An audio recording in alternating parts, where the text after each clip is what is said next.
হাসরের ময়দানে মিজানের পাল্লায় গুনাহ ভারী হবে, নেকি হালকা হবে। তার ঠিকানা হবে হাবিয়া নামক জাহান্নাম। জাহান্নামের মধ্যে 7টার মধ্যে একটার নাম হাবিয়া, হাবিয়া জাহান্নাম। তো আল্লাহ নবীজিকে নিজে বলতেছে ওমা আদরাকা মা হিয়া, বন্ধু আপনি জানেন এই হাবিয়া জাহান্নামটা কেমন? তো আল্লাহ তাআলা নিজেই বলতেছেন নারুন হামিয়া, সবচেয়ে গরম উত্তপ্ত জাহান্নাম। তো এবার উত্তাপটা কেমন নবীজি এবার ব্যাখ্যা দিছে। এটার তাফসীরের মধ্যে আছে, নবীজি বললেন এই আয়াতের ব্যাখ্যায় জাহান্নামের তাপটা কেমন। তো নবী সাল্লাল্লাহু আলাইহি সাল্লাম বলেন নারুকুম হাদিহি জুজউম মিন 70 জুজআম মিন নারি জাহান্নাম। হায় আল্লাহ, নবী সাল্লাল্লাহু আলাইহি সাল্লাম বলেন উম্মত, তোমাদের দুনিয়ার আগুন জাহান্নামের আগুনের আল্লাহর কসম বাবা 70 ভাগের 1 ভাগ। এর চাইতে আরো 69 গুণ বেশি গরম জাহান্নামের আগুন। জাহান্নামের আগুন বুঝছেননি আমার কথাটা? দুনিয়ার আগুন জাহান্নামের আগুনের কয় ভাগের কয় ভাগ? 70 ভাগের 1 ভাগ। এর চাইতে 69 গুণ বেশি আরো জাহান্নামের আগুন। এরপরে শুনেন না, শুনতেছেন? হাদিস আছে সাহাবায়ে কেরাম লাফ দিয়ে উঠছে, লাফ ফাল দিয়ে উঠছে, ফাল দিয়ে উঠা সাহাবীরা চিৎকার দিয়ে বলছে ইয়া রাসূলুল্লাহ ওয়া ইন্না যালিকা লাকাফিয়া, হে আল্লাহর নবী, আহা কি বললেন, জ্বালাইয়া পুরাইয়া ছাই করে ফেলার জন্য দুনিয়ার আগুনটাই তো যথেষ্ট, এইটাই তো ছাই বানায় ফেলে, এইটাই তো পুরাইয়া শেষ করে ফেলে। তো নবী সাল্লাল্লাহু আলাইহি সাল্লাম বলেন তাহলেই ভাবো এর চাইতে আরো 69 গুণ বেশি তাপ জাহান্নামের আগুন, সেটা কেমন হবে? বুঝিনি আমার কথাটা? তো যত কই তত না, ঠিকই তো তত না, অনেক বেশি কি না বলেন না? এই কথা এবার বুঝছেন? আল্লাহ তাআলা বলছেন আমার বান্দার জন্য আমি যে জান্নাত বানাইছি মা লা আইনুন রাআত, এত সুন্দর কোনো চোখ দেখে নাই, ওয়ালা উযুনুন সামিআত, এত সুন্দর কোনো কান শুনে নাই, ওয়ালা খাতারা আলা কলবি বাশার, কোনো অন্তর জান্নাতের বিস্তৃত সৌন্দর্য কল্পনাও করে নাই। তো ঠিকই তো যত কই তত না, পুরোটা আমি করতে কম, আমার তো আন্দাজে নাই, বোঝেন নাই কথা? আমি পুরোটা বলবো কেমনে? তাহলে জান্নাতের বর্ণনাও আমরা যত কই তত না, তার চাইতে বেশি। জাহান্নামের বর্ণনাও আমরা যত কই তত না, বরং তার চাইতে বেশি। খামখেয়ালি করেন না, খামখেয়ালি মনে করেন। হাসরের ময়দান মামুর বাড়ি না, হাসরের ময়দান নানার বাড়ি না, চাঁদওয়ানের পণ্ডিতি না, গ্রামের মাতবরিরা এতেরে হেতেরে ঠেলাঠেলি করা না। হ্যাঁ, আখেরাত হিসাবের ময়দান, হিসাবের ময়দান। দয়া করে অনুরোধ করলাম, দয়া করে অনুরোধ করলাম, আমার চিন্তা আপনি করেন না, আপনি চিন্তা করেন, নিজের ফিকির করেন, নিজের ফিকির করেন। কোন আলেমের পিছনে সারাদিন পেরেশানিত পড়েন না। যাকে আল্লাহ ইলম দিছে তাকে আল্লাহ তাআলা দয়া করছে, নিজের ফিকির বানান। আহা আমার কি হবে, আমার কি হবে, আমার কি হবে? কোরআন শরীফে আছে, তাফসিরে শুনেন মিয়া, আল্লাহ তাআলা যেদিন এই আয়াত নাজিল করছে জাহান্নামের কথা বলতে গিয়ে, আল্লাহ তাআলা বলছে আচ্ছা এগুলা কি বাচ্চা, এগুলা আমি বুঝলাম না, এই অপদার্থ এগুলা কোত্থেকে আইল? বুঝের কোনো ছেলে নাই যে এই বাচ্চাগুলো থামানো যায়? আহা, মানে ওই খিচুড়ি খাওয়াইব, খিচুড়ি খাওয়াইব না, এই কিছু একটা খাওয়াইব, এই জন্য এই কাবজা। এই রাতের 3টাও যদি বাজে ভিতরেও বসবে না, কথাও শুনবে না, বাইতো যাইতো না। আফসোসের ব্যাপার। আরে ভাই, তো আল্লাহর দেওয়া মেহমানদারি, কিছু হলে তো হলোই, তো তাই বলি কি চিৎকার চেঁচামেচির কি অর্থ আছে?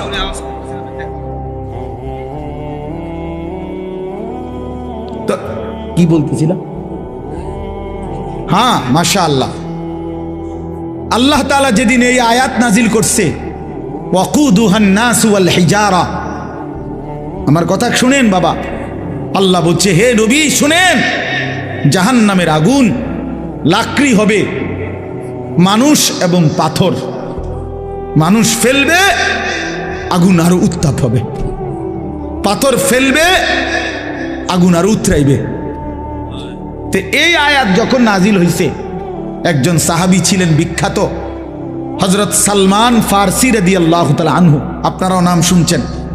এই সাহাবী এই কথা শুনে একটা চিৎকার দিয়া কানতে কানতে বাড়ির থেকে দূরে একটা পাহাড়ের উঁচু জায়গা এক কোনায় 3 দিন একটানা শুধু নামাজ আদায় করছে, আর বাকিটা টাইম চোখের পানি ফেলে শুধু কাঁদছে, আর এই এক বাক্য বারবার বলছে, হায় জাহান্নামের আগুনের লাকড়ি হবে মানুষ, আমি যদি হই সেটা আমার কি হবে। 3 দিন পরে নবী সাল্লাল্লাহু আলাইহি সাল্লাম সাহাবীদেরকে জিজ্ঞেস করছে, সাহাবীরা আমার সালমান কোথায়? তাকে তো দেখছি না।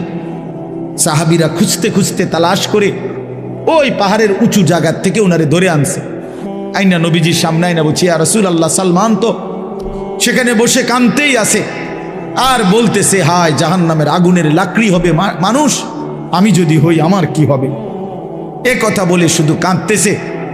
আল্লাহ নবী সাল্লাল্লাহু আলাইহি সাল্লাম বললেন, সালমান কি হলো? বলছি, ইয়া রাসূলুল্লাহ, এই আয়াতের ভয় আমার তো চোখের পানি বন্ধ হইতে দিচ্ছে না, আমার তো ভয় হচ্ছে, আমি তো থামতে পারতেছি না, আমি যদি জাহান্নামের লাকড়ি হই আমার কি হবে। আল্লাহর কসম, তখন নবী সাল্লাল্লাহু আলাইহি সাল্লাম বলছে, সালমান আমি রাসূল সাক্ষ্য দিলাম জান্নাত তোমার অপেক্ষা করছে, জান্নাত তোমার অপেক্ষা করছে, তুমি থামো। তো তিনি কান্না থামাইছে। আপনি আমি মস্কারি মনে করেন, আপনি মস্কারি আর কি মনে করেন? বিড়ি খাইতে খাইতে কথা কয়, বিড়ি খাইতে খাইতে কথা, মানে কথা যে বলে মনে হয় যেন কোনো পাত্তাই নাই, পরোয়াই নাই। বুঝেন নাই কথা? কি মনে করছেন আখেরা, পরকাল, হাসরের ময়দান? আল্লাহ আমাদেরকে বুঝ দান করেন। চলেন তাইলে আল্লাহর হক আমি এক রাতে তো সব বলা যাবে না, কিন্তু এটা বুঝাইতে চাইছি, নামাজ, রুকু, সেজদা, নিয়ত, সানা, সূরা ফাতিহা, অন্য সূরা মিলানো, তাশাহুদ, দুরুদ শরীফ, দোয়ায়ে মাসুরা, দোয়ায়ে কুনুত, সব কিছু 100 সঠিক হইতে হবে, শুদ্ধ হইতে হবে, শতভাগ। কোনো রকম হইলে হবে না। ইসলামে কোনো রকম কিছু নাই, একেবারে একটা বস্তু কোনো রকম বলতে ইসলামে কি, সেটা কি? কোনো রকম কোনো কিছু নাই, কোনো রকম হলে হবে না, কাফাতান, পূর্ণ হইতে হবে, পূর্ণ হইতে হবে, পূর্ণ হইতে হবে। এই জন্য একটা জিনিস জরুরি, যদি মনে থাকে মনে রাখবেন, যেই কোনো নেক আমল আল্লাহর কাছে কবুল হওয়ার জন্য 2 জিনিস বাধ্যতামূলক, জরুরি, লাজেম। এক, ওই আমলটি বিশুদ্ধ হওয়া, নবী সাল্লাল্লাহু আলাইহি সাল্লামের হুবহু তরিকা মতো হওয়া, এটাই বিশুদ্ধতার মাপকাঠি। আর 2 নাম্বার আল্লাহর জন্য হওয়া। প্রথম হলো নবী সাল্লাল্লাহু আলাইহি সাল্লামের শতভাগ তরিকা মতো হওয়া, 2 নাম্বার আল্লাহর জন্য হওয়া। তাহলে সেটা আসমানে পৌঁছবে, আল্লাহর কাছে কবুল হবে। এজন্য নামাজ তো পড়লেন আল্লাহর জন্যই, কিন্তু পড়লেন তো ভুল, অশুদ্ধ, তো হবে না, লাভ হবে না। পড়লেন তো শুদ্ধ, কিন্তু মানুষের দেখানোর লাগিয়া, আল্লাহর জন্য না, তাইলেও হবে না। 2টা একসাথে হইতে হবে, বিশুদ্ধ হওয়া, আল্লাহর জন্য হওয়া। কোন কি কইছি? কোন আল্লাহর জন্য বিশুদ্ধ হওয়া, আল্লাহর জন্য। বিশুদ্ধ হবে কিভাবে? রাসূলুল্লাহ সাল্লাল্লাহু আলাইহি সাল্লামের হুবহু তরিকা মতো, তরিকা মতো। এই জন্য আপনাদের কাছে অনুরোধ, এই আয়াত সূরা থেকে আমি বললাম তাতফিফ, এটা গুরুত্বপূর্ণ বিষয়।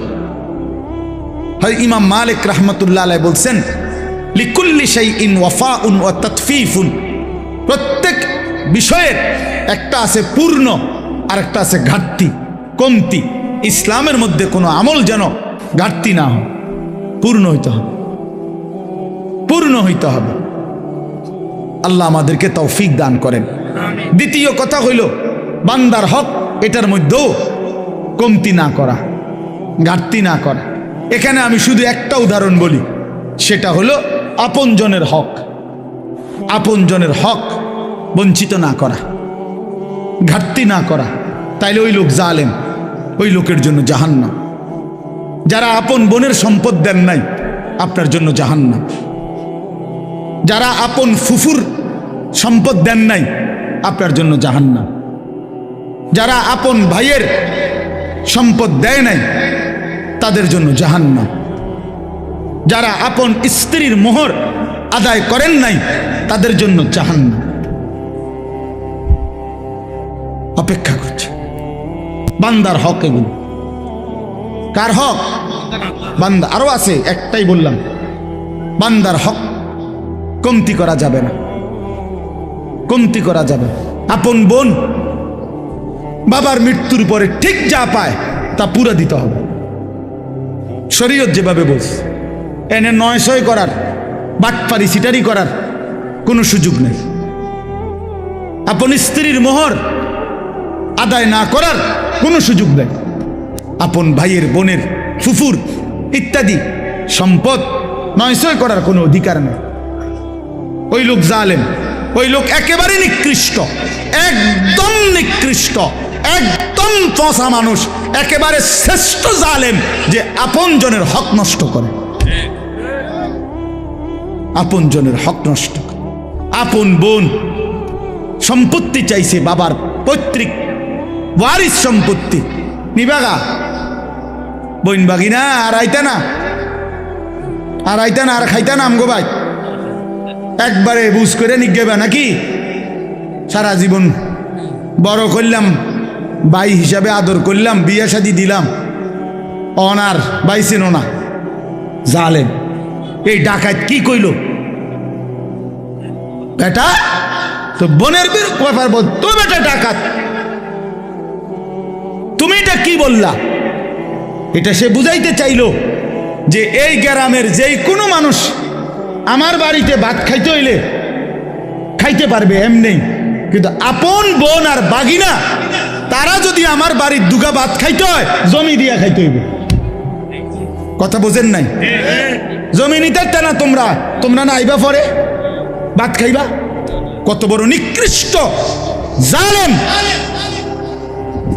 বেটা! তোর গ্রামের কত মানুষ তোর ঘরে খায়, কই তারা তোরে জমি দিয়া খাইছে?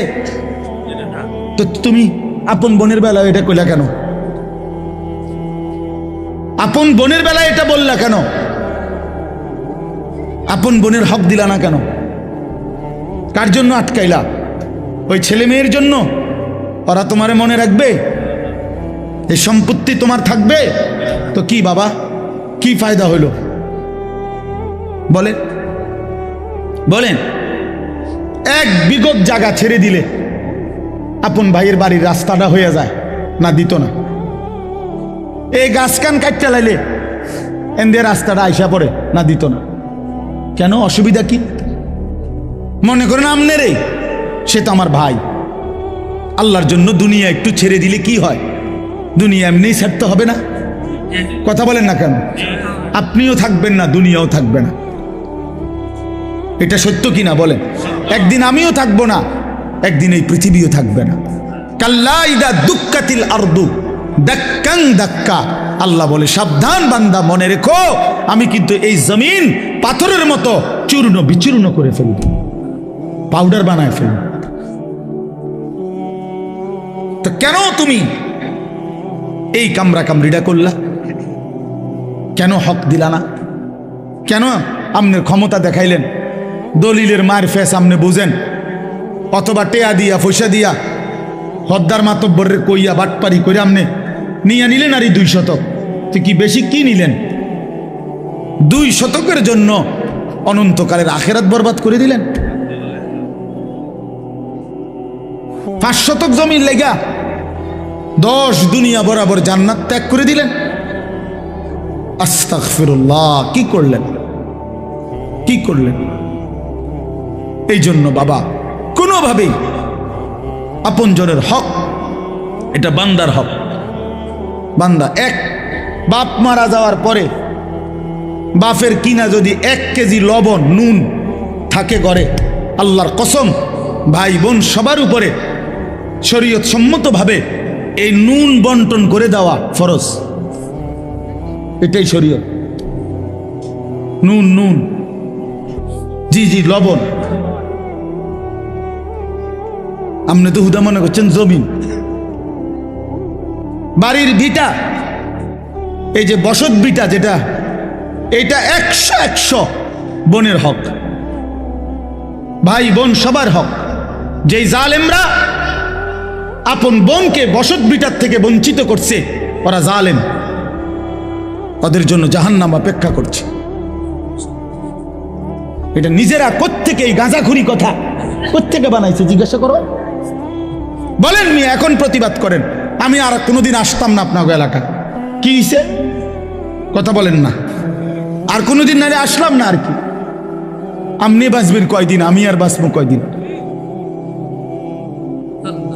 বলেন বাবা, আপনি বাঁচবেন কয়দিন, আমি বাঁচবো কয়দিন?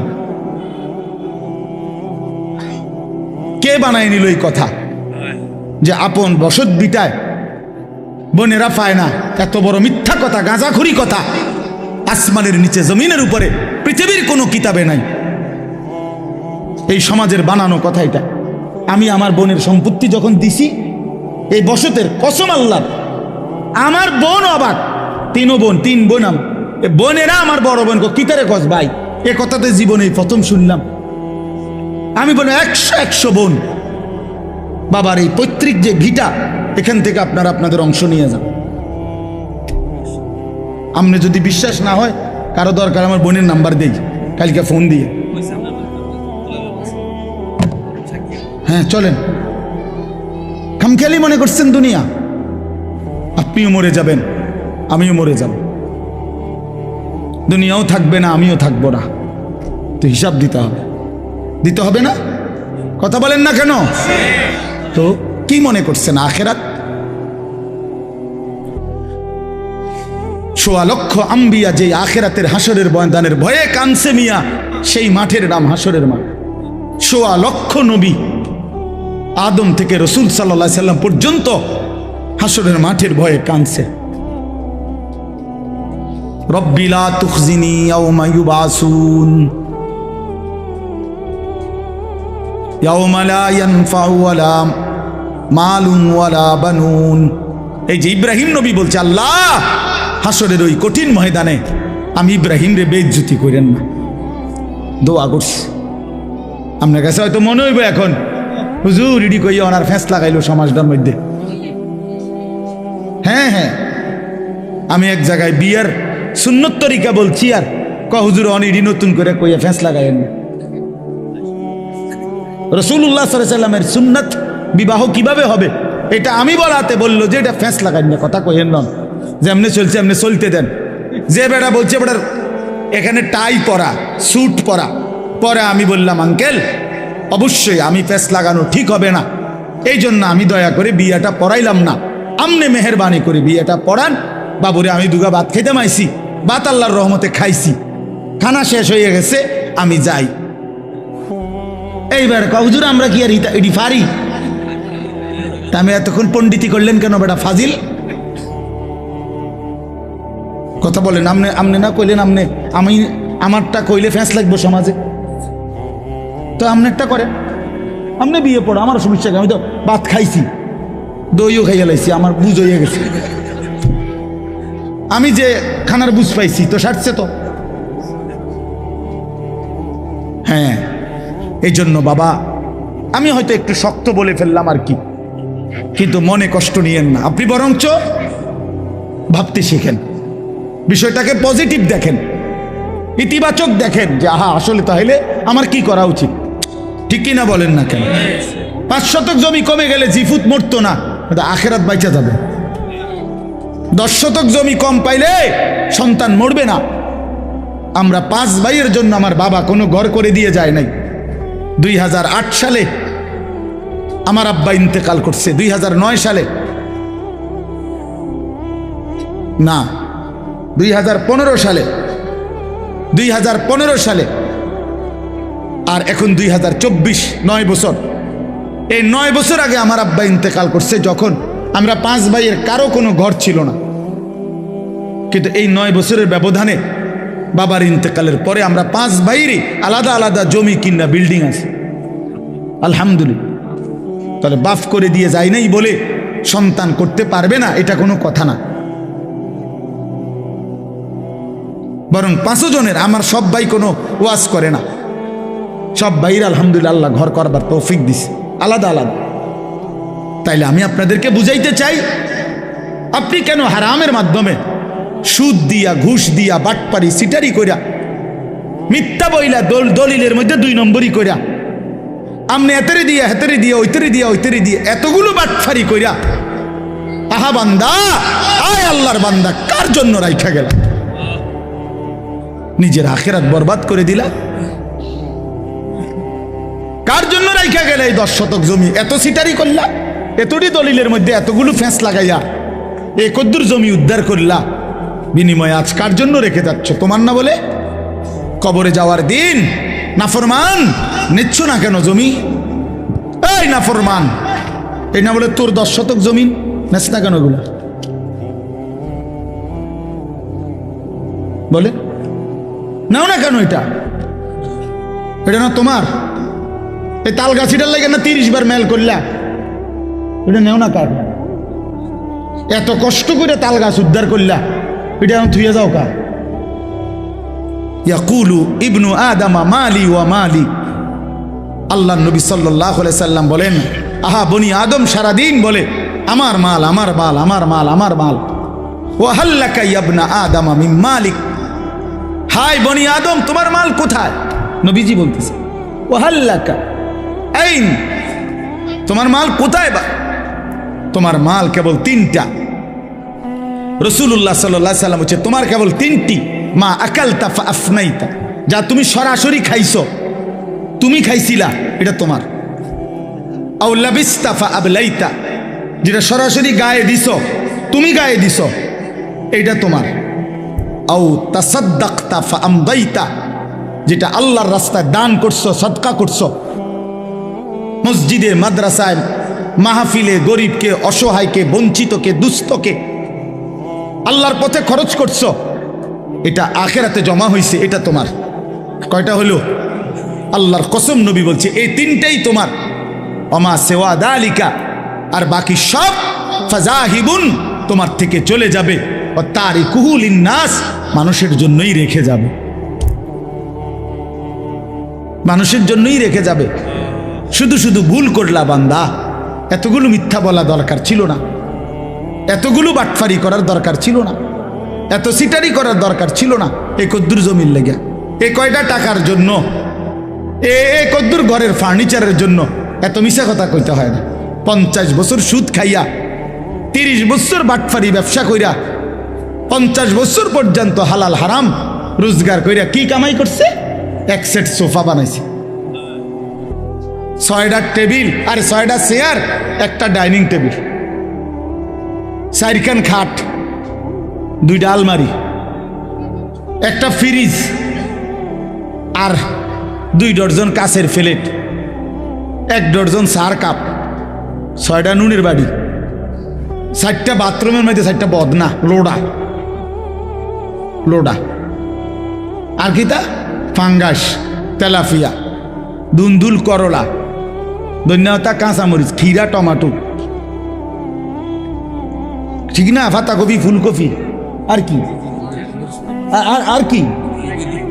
এ সবই মালের দাম হইতো না 50 লাখ? কথা বলেন না কেন? আপনার ঘরের যে সামান, এই সবটির দাম 50 লাখ হবে? এই 50 লাখ টাকার জন্য এতগুলো মিথ্যা বললেন? এই 50 লক্ষ টাকার জন্য এত টাকা সুদ খাইলেন? এই 50 লক্ষ টাকার জন্য এতগুলো ওজনে কম দিলেন? আহা, এতগুলো মিথ্যা, খুব বেশি কি কামাই করলেন? এই বাপ, একটা লোক বলেন, বুঝতে শিখেন, খামখেয়ালি মনে করেন না। আপনি ভাবেন না আপনি কি করছেন কামাইটা। একটা ছেলে নামাজ পড়ে না, একটা মেয়ে পর্দা করে না, জিফুত নাতি নাতনি কেউ আল্লাহর কোরআন কদুর সাইয়াও পড়তে পারে না। এতগুলো নাফরমান ঘরে ঘুমায় 6 জন 7 জন, একটাও ফজরের নামাজ খুদার 365 দিনের 1 বছরে কোনোদিন ফজরের নামাজ পড়ে না। এই জানোয়ার পাইলা কি ফায়দা হইল? কথা বলেন না কেন? কি ফায়দা কি বলেন? আপনারা বলতেছেন জিরো। যে খাট বানাইলেন 70,000 টাকা দিয়া, ওই খাটে যে ছেলেটা ঘুমায় ওই সারা রাত মোবাইলে উলঙ্গ ছবি দেখে। এই জানোয়ারের জন্য বানাইছেন খাট? এ তো জানোয়ার, এ তো মানুষের বাচ্চা না। 365 দিনে খুদার একটা বছরে যে কোনোদিন ফজরের নামাজ পড়লো না, এটা মানুষের বাচ্চা হয় কেমনে? এটা মুসলমানের বাচ্চা কেমনে? কথা বলেন। একজন প্রতিবাদ করেন মিয়া, তারা ওই মানুষের বাচ্চা কেমনে? ওই হাইওয়ানরে জিজ্ঞেস করেন, তোর কোনো আল্লাহ নাই, তোর কোনো রসুল নাই, তোর জন্য কেউ কাঁদে নাই? 23 বছর তোর জন্য তোর রসুল কাঁদছে।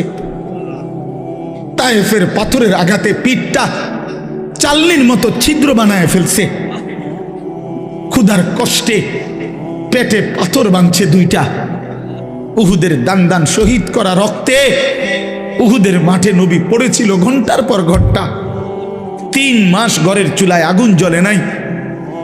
নবী বলবে, উম্মত এত কাঁদলাম, সারা রাত চোখের পানি ফেলে এশার পর থেকে ফজরের আজান পর্যন্ত নবী সাল্লাল্লাহু আলাইহি সাল্লাম উম্মতের জন্য কাঁদছেন, চোখের পানি ফেলছেন, দোয়া করছেন। বিনিময়ে উম্মত এই জিন্দেগি, এই আমল নামা, কোনদিন ফজরের নামাজ নাই, 30 বছর মিথ্যা, 40 বছর হারাম, 60 বছর বয়সও বিড়ি সিগারেট, 60 বছর বয়সও চায়ের দোকানে আড্ডা, টেলিভিশন আর নাচ গান, 40 বছর ঘরে প্রতিদিন রঙিন টেলিভিশন চলল, স্ত্রী বেপর্দা, মেয়েটাও বেপর্দা। হায় উম্মত, এ কি আমল নামা আনলা? আল্লাহর কসম, নবীজির কাছে তো উম্মতের আমল নামা দেখানো হবে। এই বাপ, নবী সাল্লাল্লাহু আলাইহি সাল্লাম তো উম্মতের আমল নামা দেখবে। তো এই আমল নামা দেখলে কসম আল্লাহর, নবী চোখের পানি ছেড়ে দিবে আর কাঁদবে আর বলবে, উম্মত আমি শ্রেষ্ঠ নবী, তুমি আমার শ্রেষ্ঠ উম্মত। এই নিয়ে আমল নামা, আমি এই আমল নামা নিয়ে আল্লাহর সামনে কেমনে দাঁড়াবো? তোমার জন্য কেমনে সুপারিশ করবো উম্মত? কি বলবো? আমি কিভাবে মুখ দেখাবো? তুমি আমার এত বড় বেইজ্জতি কেমনে করলা? কি ব্যাপার? কোনো বাবা যদি কোনো ছেলেকে 6 বছর ঢাকা শহরে রাখা কোনো কলেজে পড়ায়, তারে মনে করেন 50 লাখ টাকা দিছে, এই পর্যন্ত বাবার সব বেচ্চা, 6 বছর পরে রেজাল্ট আসছে সে ফেল, তো ওই বাপ কি পরিমাণ কাঁদবে যে কিরে বাপ, আমার গত 6 বছরের এই রক্ত পানি করা টাকা, ঘাম বেজানো কলিজা ছেঁড়া টাকা, তোদের সুখের জন্য আমি 12 বছর বিদেশ করছি, তোদের সুখের জন্য আমি 28 বছর বিদেশ থাকলাম, কোনোদিন সুখ কি দেখি নাই। 12 ঘন্টা 14 ঘন্টা ডিউটি করে, এত কষ্ট করে বুকে বাইন্দা এক একটা টাকা রোজগার করে তোদেরকে দিছি, বিনিময়ে এই রেজাল্ট, বিনিময়ে এই ফলাফল। ওই বাবা কাঁদবে কিনা বলেন?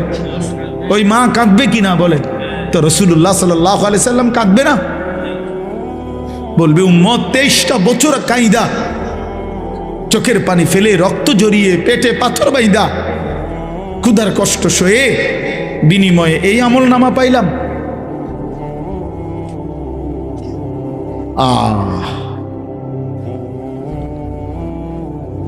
আপনি কি বলবেন? আপনি ভাবেন, আমি কি বলবো? আমি ভাবি।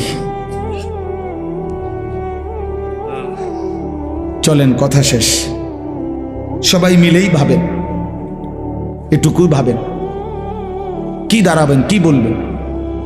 নবী সাল্লাল্লাহু আলাইহি সাল্লাম বলবেন এটা, উম্মত আর কত কাঁদলে তোমার দিল নরম হইতো, আমি আর কত রক্ত ঝরাইলে তোমার মন নরম হইতো, তুমি আমারে বলো উম্মত, আপনি কি জবাব দিবেন বলিয়েন।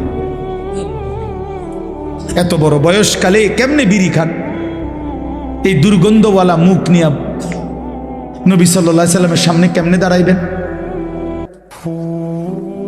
প্রিয় নবী সাল্লাল্লাহু আলাইহি ওয়াসাল্লাম এক সেকেন্ডের জন্য কোনোদিন দুর্গন্ধ পছন্দ করতেন না, বলেন না? নবী সাল্লাল্লাহু আলাইহি সাল্লাম যে রাস্তা দিয়ে হাঁটতেন, পরবর্তী কেউ আসলে বুঝতো এখান দিয়েই নবী গেছে, কারণ মেশকের ঘ্রাণ ভাসতে থাকতো। তার ঘাম মুবারক সাহাবীরা অপেক্ষা করত, ঘাম ঝরলে শিশিতে ভরবে, সেটাই পরবর্তীতে মেশক আম্বর হিসাবে ব্যবহার করবে। এই আপনারা শুনেন নাই কিনা আজকে প্রথম? কথা বলেন, এই তো অনেক পুরানো ওয়াজ, ঠিক কিনা বলেন? এই কথাগুলোর অর্থ কি? আল্লাহর নবী সাল্লাল্লাহু আলাইহি সাল্লাম বলছে, তিনটি জিনিস পৃথিবীতে আমার সবচেয়ে প্রিয়। 1 নাম্বার আতর, সুগন্ধি। 2 নাম্বার আমার বিবি, আমার স্ত্রীরা আমার প্রিয়। 3 নাম্বার নামাজ। তার 1 নম্বরে নবীর প্রিয় বস্তু ছিল দুনিয়াতে আতর, সুগন্ধি। তিনি দুর্গন্ধ পছন্দ করতেন না। বাবা, আপনি এই দুর্গন্ধওয়ালা বিড়ি মুখ লইয়া, প্রতিটা বিড়ি তো দুর্গন্ধ, প্রতিটা সিগারেটে তো দুর্গন্ধ, আপনি এটা নিয়া রাসূলুল্লাহ সাল্লাল্লাহু আলাইহি সাল্লামের সামনে কেমনে দাঁড়াইবেন বলে? নবী সাল্লাল্লাহু আলাইহি সাল্লাম তো কাঁচা পেঁয়াজ রসুনের দুর্গন্ধ সহ্য করতে পারতেন না, নিষেধ করছে। কাঁচা পেঁয়াজ রসুন খাইয়া আমাদের সামনে মসজিদে মানুষের মজমাতে আইসো না, বলেন নাই নবী? তো তাহলে বিড়ি সিগারেটের গন্ধ কি হবে? একদিন জীবনে জুমার নামাজের দিন মসজিদে নববীতে আল্লাহ নবী সাল্লাল্লাহু আলাইহি সাল্লাম কোন সাহাবীর ঘামের গন্ধ নাকে লাগছে, কোন একজনের। আল্লাহ নবী সাল্লাল্লাহু আলাইহি সাল্লাম বলছেন, গোসলুল জুমআতে ওয়াজিবুন আলা কুল্লি মুহতালিম। হাদিস, জুমার নামাজের দিন গোসল করা প্রত্যেক প্রাপ্তবয়স্ক ব্যক্তির উপরে বাধ্যতামূলক। একদিনেরও ঘামের গন্ধ নবী পছন্দ করে নাই। যিনি এত পবিত্র, এত পরিষ্কার, এত সুগন্ধিময় ছিলেন, তার সামনে কেমনে দাঁড়াইবেন? ও বাবা, বলেন না কেন? আপনার বিবেককে বলে গেল, উড়াইয়া দিয়েন না কথা। কিছু সালাক আছে, গিয়া পরে কব কথাটি বালাই কইছে, আমরা লাগিয়েই তো কয়, বুঝি তো পারি না, মানলে তো ভালো হইতো আসলে, কিন্তু আলাস পাট ফারি আলাপ করে, হ্যাঁ ওটা মস্কারি করে। বুঝি তো আমরা তো কইছে, কথা তো বালাই কইছে, মানলে তো বালাই হইতো, ফারিদ না কারণ ভাতের থালা খাইতে রে, ভাত বাহ খানা, ভাত কতুটি খাইয়া আবার চা দোয়ানে গিয়া আবার পেঁয়াজু খায়, আলুর চপ খায়, আবার বন খায়, আবার চা খায়, আবার বিড়ি খায়। একটা ছোট্ট কথা মনে রাখবেন, যে কোনো কেউরে জিজ্ঞাসা করেন, একজন ডাক্তারকে জিজ্ঞাসা করেন, বিড়ি সিগারেটের মধ্যে কোনো পুষ্টিও নাই, কোনো আপনার শরীরের ক্ষুধা নিবারণও হয় না, পুষ্টিকর কিছুও হয় না। তো যেই খাবারের মধ্যে কোনো পুষ্টিও নাই, কোনো ক্ষুধাও নিবারণ হয় না, আল্লাহর কসম এটা জাহান্নামী খাবার। এটা কোরআন শরীফের আয়াত, এটা জাহান্নামীদের খাবার। লা ইউসমিনু ওয়ালা ইউগনি মিন জু'। এইটা যেই খাবার শরীরে পুষ্টি যোগায় না, অথবা ক্ষুধাও কি করে না, নিবারণ করে না, কোরআন শরীফে আছে, এই খাবার জাহান্নামীদের খাবার। এরপরেও যদি কারো বিবেকে না হয়, তো এবারে কি তা করুন, এবারে বিরিয়ানি খাবাই ছেড়ে দেন আর কি। হেবড়ার বিড়ি হেবড়া ধরাই বই। হ্যাঁ, আরে কত মান আমরা বুঝি না। আরে হুজুর রাখো নাম, এতে কত মোটা তাজা হুজুর দেখছি বেটা। দেড় বুড়া হুজুর আইছে এনে আমার মতো ডাকাইতে সরাইব। আমি লড়তাম না বেটা, যে রুম আছি এ রুমে থাও, বেশ তো দিলে দোক, না দিলে না দোক। এসব বললে উড়াইয়া দিয়েন না। আখেরাত আসলেই কঠিন, আখেরাত আসলেই কি কঠিন। আল্লাহ আমাদেরকে বুঝ দান করেন। এবার তর্জমা শুনেন শুধু। আল্লাহর হুকুম মানলে, আল্লাহর অনুগত থাকলে, কোরআন সুন্নাহ মতো চললে, আল্লাহ তাআলা কোরআনের ভাষায় এই সূরায় বলছেন ওই মানুষদেরকে বলে আবরার, নেককার। এই সূরার মধ্যে আল্লাহ মানুষকে দুইটা ভাগ করছে।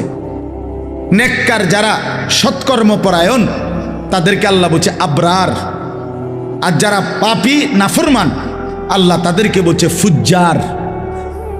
তো এখানে আমি যেই 5টা আয়াত পড়ছি, এই 5টি আয়াতে আল্লাহ তাআলা আবরার যারা নেককার তাদের পুরস্কার ঘোষণা করছে। ইন্নাল আবরার লাফি নাঈম। আল্লাহ বলেন আমার নেককার বান্দা যারা হবে তারা নেয়ামতে নেয়ামতে ভরা চির সুখের জান্নাতেই বসবাস করবে। আচ্ছা, জান্নাতের নিয়ামত কি পরিমাণ? তো আল্লাহ কোরআনে বলছে ইদা রাআইতা সাম্মা রাআইতা নাঈমান ওয়া মুলকান কাবীরা। এটা বলতেই মজা লাগে আমার। ইদা রাআইতা সাম্মা রাআইতা নাঈমান ওয়া মুলকান কাবীরা। আল্লাহ বলছে অর্থ হলো এই, আমার বান্দা জান্নাতে ঢুকবে, জান্নাতের নিয়ামত দেখবে, আবার দেখবে, আবার দেখবে, আবার দেখবে, ঘুরে ঘুরে দেখবে, চোখ ফিরায়া ফিরায়া দেখবে, দেখবে শুধুই নিয়ামত, নিয়ামতে নিয়ামতে এক বিশাল রাজত্ব আল্লাহ তারে দান করছে। আল্লাহ বলবে বান্দা তুই দেখবি কতক্ষণ, আমি দেখাবো কতক্ষণ, চল বান্দা। তুই আমার লোকে পারবি কেমনে বান্দা? তুই আমার লোকে কেমনে পারবা বান্দা? লাহুম মা ইয়াশাউনা ফিহা ওয়া লাদাইনা মাজিদ। বান্দা যা চাইবে জান্নাত তা তো মিলবেই। আল্লাহ বলেন এর অতিরিক্ত আমার কাছে আছে আরো অগণিত। সুবহানাল্লাহ। ইন্নাল আবরার লাফি নাঈম। নিয়ামতে নিয়ামতে ভরা জান্নাতেই থাকবে। আলাল আরাইকি ইয়ানজুরুন। এরপরে দ্বিতীয় আয়াত, আলাল আরাইকি ইয়ানজুরুন। আল্লাহ বলেন আমার নেককার বান্দা জান্নাতের সিংহাসনে বসে দেখতে থাকবে। কি করতে থাকবে? আবার বলেন কোথায় বসে কি দেখবে? 3 জিনিস। আর আমি কই তাফসীরে কুরতুবীতে আছে 3 জিনিস দেখতে থাকবে জান্নাতের সিংহাসনে বসে। 1 নাম্বার, আল্লাহ তাআলা তাকে যেই বিশাল রাজত্বের নিয়ামতে ভরা জান্নাত দিছে পুরাটা এক নজরে দেখবে।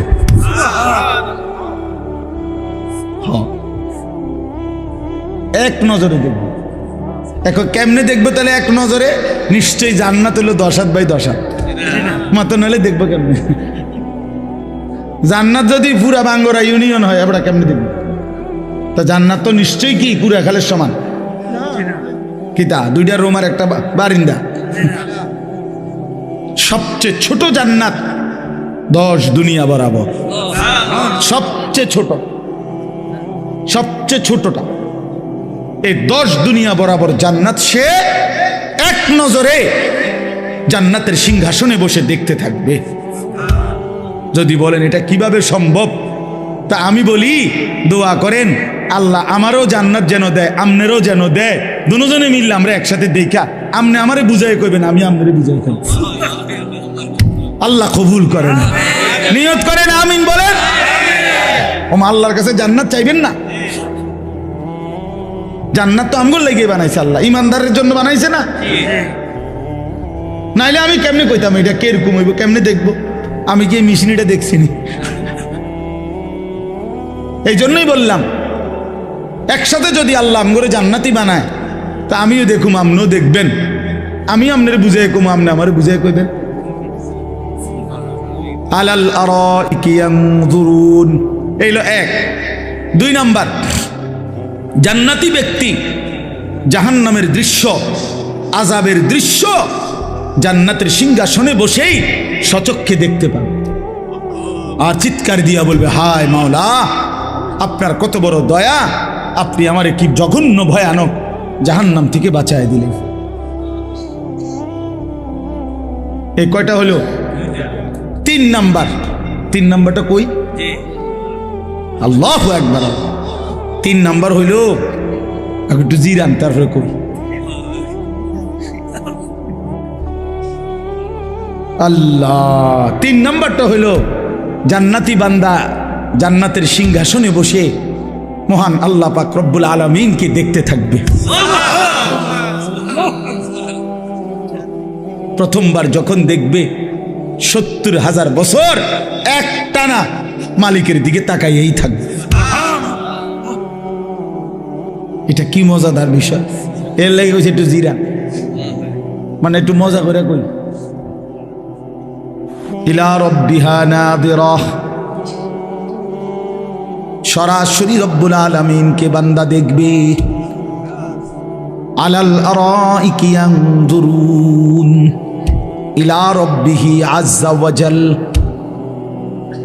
জান্নাতি বান্দা সিংহাসনে বসে মহান আল্লাহ পাককে সচক্ষে দেখবে।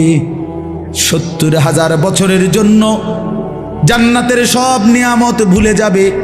জান্নাতের হুরেরা টানাটানি শুরু করবে, হে আল্লাহর বান্দা জান্নাতি, আমাদেরকে তো ভুলেই গেলেন, আমাদের দিকে তো ফিরেই চাচ্ছেন না। জান্নাতি বলবে, হুরেরা, মহান আল্লাহ পাকের দিদারের সামনে পুরা জান্নাত আমার কাছে কোনো কিছুই মনে হয় না। আলাল আরাইকি ইয়ানজুরুন, এই হলো 2 নাম্বার। 3 নাম্বার, তাহলে 3টা। নিজের জান্নাত পুরাটা দেখবে, জাহান্নামীদের আযাবের দৃশ্য দেখবে, আর মহান আল্লাহ পাককে দেখবে। ঠিক আছে না মৌলানা? মনে রাখবে।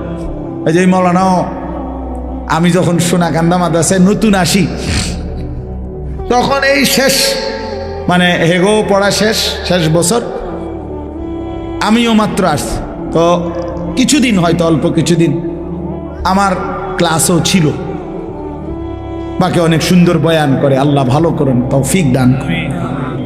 তাইলে আলাল আরাইকি ইয়ানজুরুন তারিফু ফি বুজুহিহিম নাদরাতান নাঈম।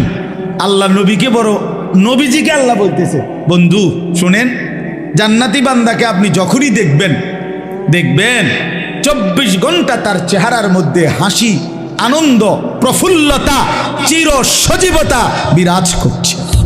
1 সেকেন্ড কোনো ক্লান্তি, বিরক্তি, পেরেশানি, অস্থিরতা বলতে কিচ্ছু না। ইউসকাউনা মির রাহিকিম মাখতুম, এই শেষ। এবার আরে 2 আয়াত এবার শুনেন। আল্লাহ বলেন, জান্নাতি বান্দাকে পান করানো হবে শরাব, জান্নাতি সুস্বাদু পানীয়, মাখতুম মোহরাঙ্কিত, সিল মারা। এ কথাটা আমি এমনি বুঝাই আগে, তাহলে বুঝবেন ভালো। মনে করেন এই যে এটা একটা বোতল পানি, এখন এটা একদম ইনটেক বোতল, বাকি পানি যেহেতু আমার, তো আমরা 3 জনে মিল্লা খাইলাম, আমি, হানিফ ভাই, সেলিম ভাই, কদ্দুর করে আমরা শেষ করলাম। তাহলে 1 বোতল দিয়ে কয়জনে খাইলাম? আল্লাহ তাআলা বলতেছে, আমার বান্দা জান্নাতের মধ্যে পানীয় যেটা পান করবে শরাব, সেটা প্রতিটাই থাকবে ইনটেক, মোহরাঙ্কিত, সিল মারা। একটা 3 জনে খাইবে না, একটা 2 জনে খাবে না, প্রতি বোতল নতুন নতুন।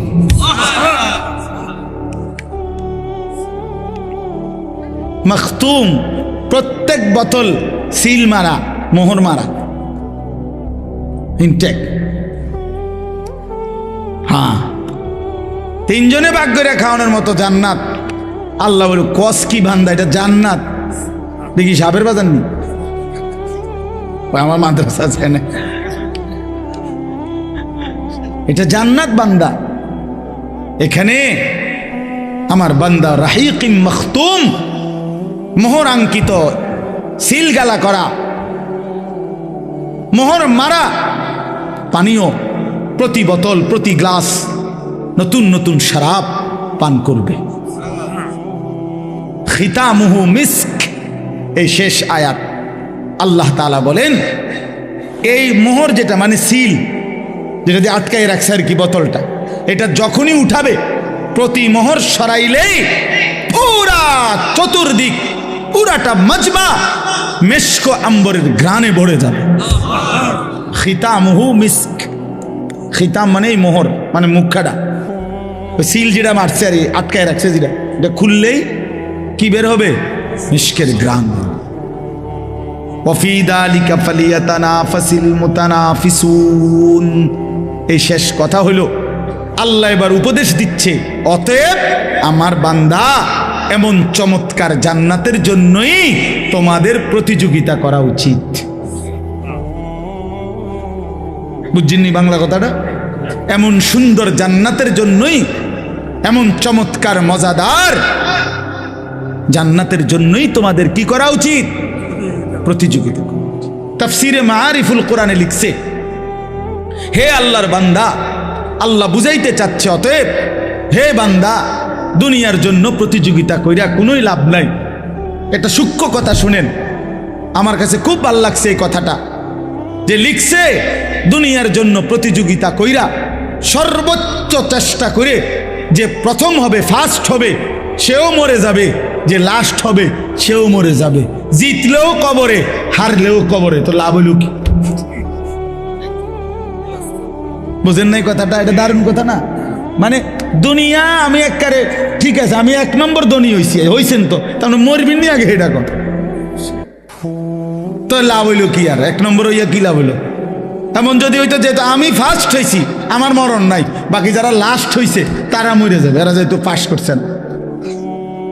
তাহলে দুনিয়ার মধ্যে কোনো প্রতিযোগিতা করে লাভ নাই, দুনিয়া নিয়ে কারাকারি করে লাভ নাই। জিতলেও মরে যাবা, হারলেও কি ফার্স্ট হইলেও কবরে, লাস্ট হইলেও কি কবরে। অতএব যেটা আমার থেকে চলেই যাবে, যেটাকে আমি ছাড়তেই হবে, তার জন্য প্রতিযোগিতা না করে ওয়াফি যালিকা ফালিয়াতানাফাসিল মুতানাফিসুন, আল্লাহ বলে জান্নাতের জন্য প্রতিযোগিতা করা উচিত। লিমিসলি হাদা ফালিয়ামালিল আমিলুন, এই জান্নাতের জন্য তোমাদের নেক আমল করা উচিত। ফালিয়ারগাবির রাগিবুন, আগ্রহ উদ্দীপনা তোমাদের থাকা উচিত। আল্লাহ আমাকে তৌফিক দান করেন, আমাদের সকলকে তৌফিক দান করেন। আল্লাহ তাআলা এই মাহফিল, এই মাদ্রাসা, এই হেফজখানা কবুল করেন। আমার প্রিয় না মনে হয় না, ঠিক না? কথা বলেন না কেন? মানে আমরা এই কয়েকজন জান্নাতে যদি ঢুকে যাই, এরপরে তো আর বনবাহী লোক ঢুকতে পারতো না, আর তো জায়গা হইতো না, তো আর অসুবিধা কি? সংকীর্ণতার কি দরকার? জান্নাত তো অনেক বড়, অনেক বিশাল জান্নাত, অনেক বিশাল জান্নাত। জান্নাতি বান্দা কোরআনে আছে, তাফসিরে আছে, একসাথে 70,000 জান্নাতি হাত ধরাধরি করে দরজা দিয়ে যখন ঢুকবে, আল্লাহর কসম কেউ কারো পিছনে দ্বিতীয় জন হবে না। বুঝছে না সেলিম ভাই? কি হবে না? না না, দ্বিতীয় জন না, মানে ভালোবাসেন প্রিয় নবী সাল্লাল্লাহু আলাইহি সাল্লামের সুন্নাতকে, দ্বীনকে ভালোবাসেন। চলেন সবাই মিলে সুন্নাত তালাশ করেন, আল্লাহকে তালাশ করেন, কোরআন তিলাওয়াত করেন, জিকির করেন, নবী সাল্লাল্লাহু আলাইহি সাল্লামের এক এক সুন্নত ধরে তালাশ করে আমল করেন। যে যেখানে থাইকা পারেন, যে যেই পীরের কাছে, যে যেই আল্লাহওয়ালার কাছে, যে যেই হক্কানি আলেমের কাছে থাকেন, কোনো আপত্তি নাই, কিন্তু শুধু অনুরোধ একটাই হলো, আল্লাহর কোরআন পড়েন, রাসূলুল্লাহ সাল্লাল্লাহু আলাইহি সাল্লামের সুন্নাত খুঁজে খুঁজে তালাশ করে করে আমল করে একসাথে চলেন, জান্নাতি হওয়ার চেষ্টা করুন। রাসূলুল্লাহ সাল্লাল্লাহু আলাইহি সাল্লামের সুন্নাতের অনুসরণ করেন, আল্লাহর কোরআন তিলাওয়াত করেন, হালাল রোজগার করেন, হারাম থেকে বাঁচেন, বউ বাচ্চা পরিবারকে দিন শিখান, নামাজ পড়ান, ছোট বাচ্চাকে বঞ্চিত করেন না, ছেলেকে মেয়েকে আল্লাহর কোরআন থেকে বঞ্চিত করেন না। এই পৃথিবী গোটাটাও যদি আপনি সন্তানকে দেন আর আল্লাহর কোরআন থেকে বঞ্চিত করলেন, আল্লাহর কসম আপনি তারে কিছুই দেন নাই। আর কোরআন দিয়েছেন তাকে তার কলিজায়, গোটা পৃথিবীও যদি সে না পায় সে কিছুই হারায় নাই, সে সব পাইছে। জুতু মেরা তো সব মেরা, যখন আল্লাহ আমার সবই আমার। অতএব আজকের এই সুন্দর মাহফিল মজমা আল্লাহ তাআলা কবুল করে নেন।